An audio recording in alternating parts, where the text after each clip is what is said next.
Against the power of Mordor, there can be no victory. We must join with him, Gandalf. The power of Isengard is at your command, Sauron, Lord of the Earth. Build me an army worthy of Mordor.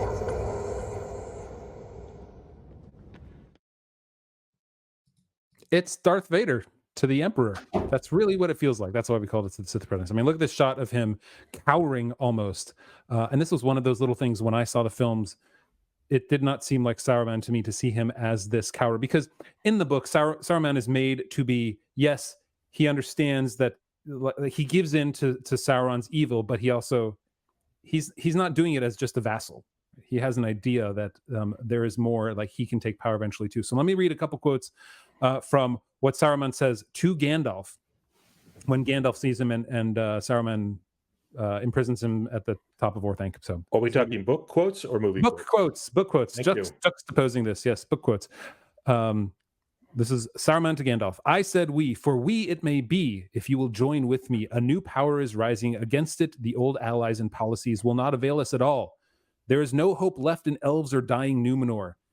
This then is one choice before you, before us. We may join with that power if it would be wise, Gandalf. There is hope that way. Its victory is at hand, and there will be rich reward for those that aided it. As the power grows, approved friends will also grow, and the wise, such as you and I, may with patience come at last to direct its courses, right? With patience, like we can bide our time, and we can eventually take over.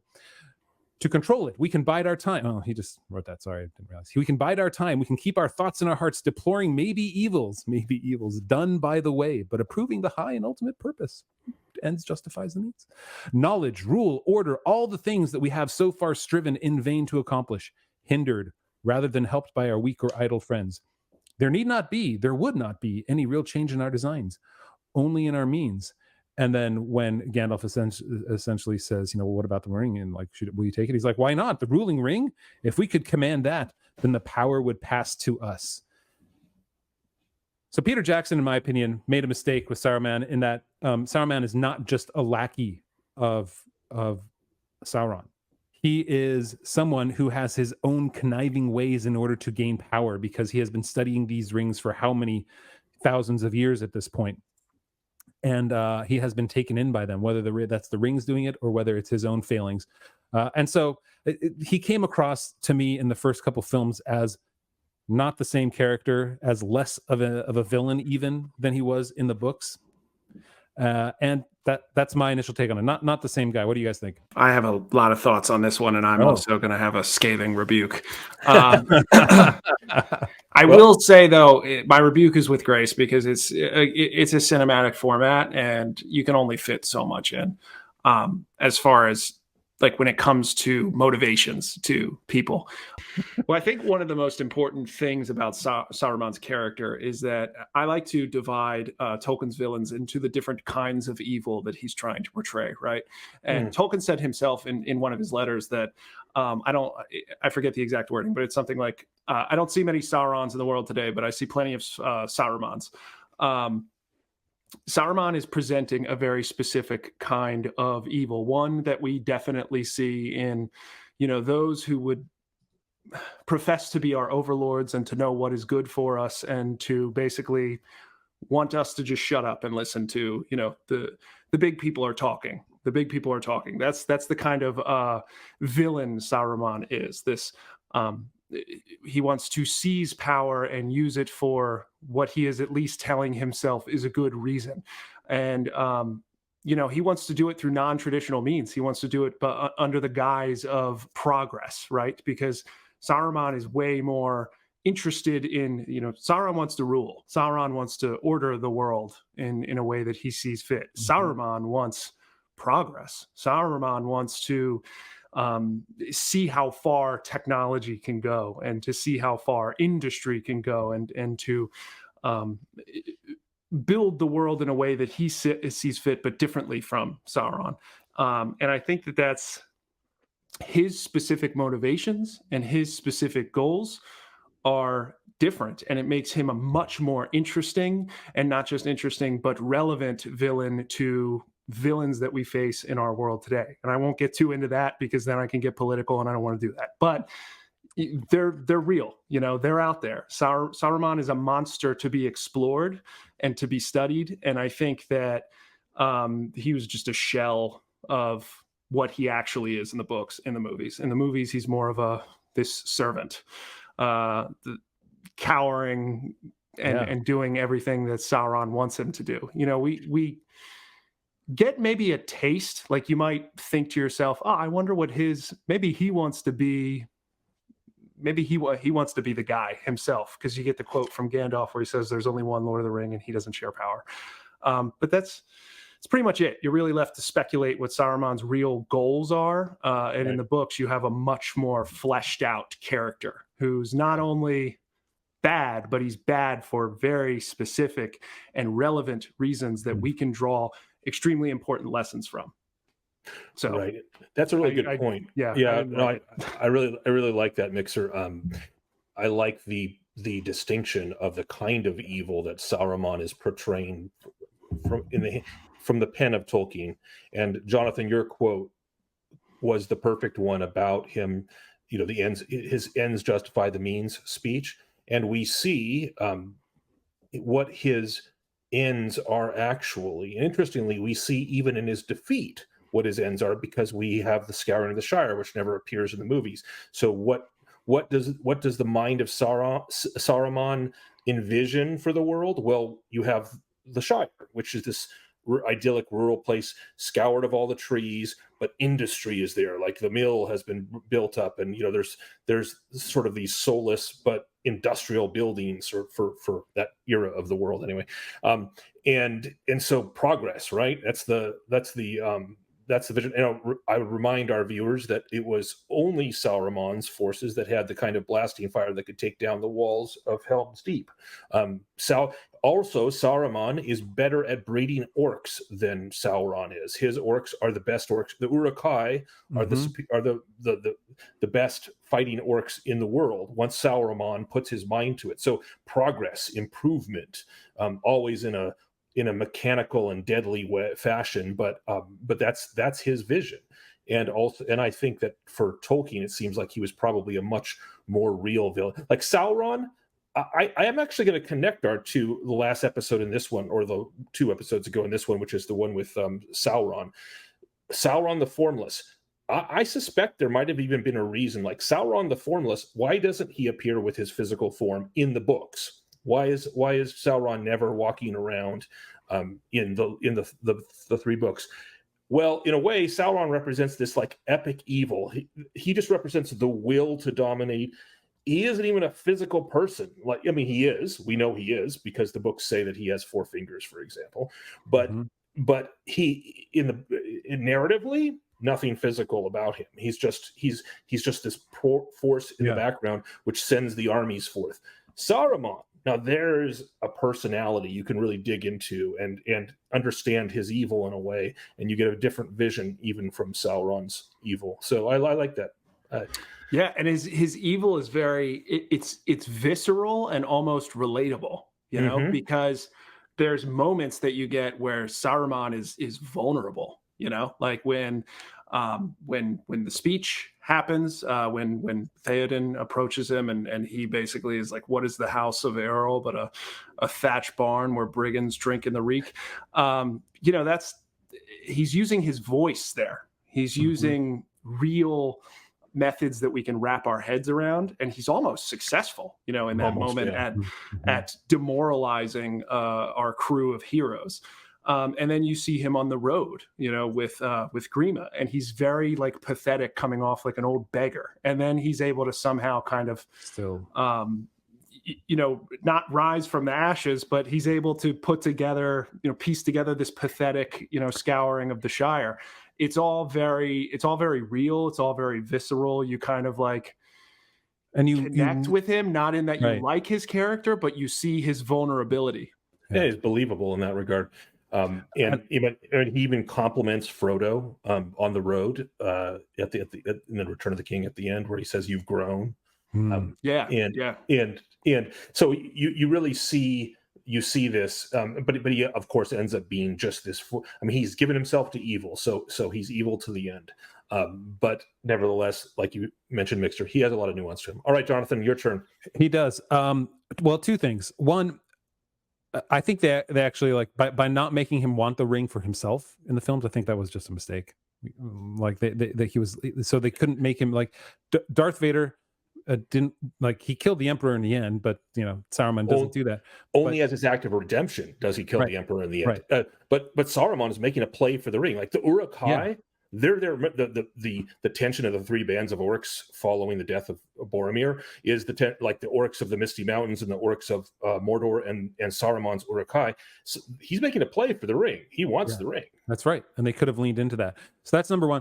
Number two is that this whole Darth Vader idea actually was written about in a treatment that Peter Jackson got back from Miramax, because they felt that if they didn't make Saruman into the primary villain, into a villain that was related to Sauron, it wouldn't work. Like this, like particularly related to him, and that if they were defeated by Saruman, it was like being defeated by Sauron, right? That was like where they were going. And so this also comes from... So they leaned into the equal sign, is what you're saying. They're like trying to draw the equal sign between them. So he's just the apprentice villain. Okay. So notes from an early treatment given by Miramax in 1998 when he was getting notes of this here. And some of these Jackson took to heart, which was cut or rework the role of Saruman on a, quote, use him or lose him principle, meaning like you can't have two villains in one film like this, or one major story.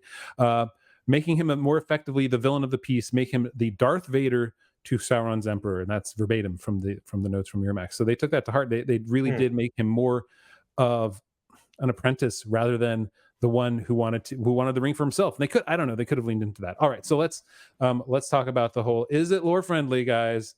Are we broken records here? Are we thinking that it's lore friendly? I'll start this time. No, it is not lore friendly to make him just the vassal of Sauron. I feel like, and that also, here's the thing, like the difference between Saruman and Gandalf. Gandalf was there to guide the peoples of Middle-earth, and Sauron wanted to control them. And I think they could have, like, they show him controlling Grima, right? They like you were talking about his voice, right? You lose that. The only voice you get is freaking Caradhras. Right down the, whatever he said, which is going to be another video of ours. Is the and I'm just like, come on, switcheroo, like that's the strength of his voice. And the battle we get is not in the coercion that he tries over the peoples of Middle Earth. He coerces them, whereas Gandalf guides them. He literally has a freaking wizard's battle in the middle of the hollow center of Orthanc. And anyway, well, you can see my frustration. We're getting into that. So not there yet. So not lore friendly. Michael, lore friendly? Nah. No. Yeah. Okay. I mean, to me, it's actually, there is an angle where I can say it's close to a yes, because they're trying to lean into him as vassal of Sauron, because in a sense he was Sauron's vassal. Like the ring wraiths had him under their thumb whenever they appeared. It's just that he was willing to make a play for to be Lord of the Rings by taking the One Ring when they weren't there. So I can see that it's a kind of. But it changes too much. We never get that nuanced view that I think Mixer gave a great exposition on, and so it's not lore friendly in that regard. Saruman was way more interesting in the books. Yeah, I saw your thumbs down, Mixer. You're on board with that. Yeah, it's like the cop out is like, oh well, Saruman feigned that he was a vassal, but we never get the feign in the movies. We never really have a whiff of independent thought coming from that shot of him that you saw earlier of him like huddled in his white cloak, small, and then the orc comes in and is like, what would you have us do, my lord? And he's like, great army. And I'm like, oh, but you're just repeating what Sauron said, and you're just this minor little character. Well, I mean, the orc literally says, what orders from Mordor? Oh, that's right, he does. Yep. So Saruman he isn't even lord of his own. So it's like he doesn't even his own people don't even really see him as the big bad. All right, which we know is not true. So, and by the way, Christopher Lee did a fantastic job leading it. He was given a character to play, and he does a great job. But the character is an inferior certainly got character. The voice down. I mean, I can't think of anybody else playing Saruman. That's he was a 10 out of 10. Only they would have leaned more into that voice and made it something special. Exactly. All right. So, does it make for better cinema, Mixer? No. I'm gonna disagree with the studios on this one. I think he would have been fine as an interesting kind of I might go my own way character. Yeah, I agree. I think it would have been more interesting if he would have been the one to say, "I want the ring," make it a little more clear that he's making a play for the hobbits because he wants the ring. He knows that there's the ring to be gotten at this point. That if he can get it, he will have more power than Sauron. So I feel like it would have made him a more interesting character, and it would have made the stakes even higher because he's not just Sauron's message boy, right? Yeah, he's not a messenger kid. Michael, does it make for better sound? Oh, totally makes it for better cinema. Nope. Yes, one. Yes. See, it's capitals, right? I got it. Yeah, no. This font doesn't have an exclamation point. No, I guess not. I can't do an exclamation point. No, it does not. No, guys. I guess sorry. We're all on board here. Sorry to disappoint y'all, but go read the books if you think we're wrong. Saruman, Sith Apprentice. Yeah. All right. Yeah, no. So how much do you like the change? Hey, I got to go to you first, Mixer, because you are the first. Okay, you are the first one as we go through 200 and some odd changes in the Lord of the Rings to actually give it the lowest possible rating in our last change with Elrond's change. So I'm really curious, where do you want to land here? Well, see, because this is the tough one, because it's like, am I rating Christopher Lee's performance as Saruman, or am I just talking about the change? You're talking about the change. You're talking about. And I'm going to give it another one because this one is personal to me because I feel like, again, I'm not a fantasy fan. I am now through Tolkien and the things that C.S. Lewis has written and that I love so much. It's bring me to places that I wouldn't have gone before. But what I love really is what are the philosophical lessons that these men were trying to teach us, and where does it perforate into the modern world? And I think that Saruman is an even more important villain than Sauron is.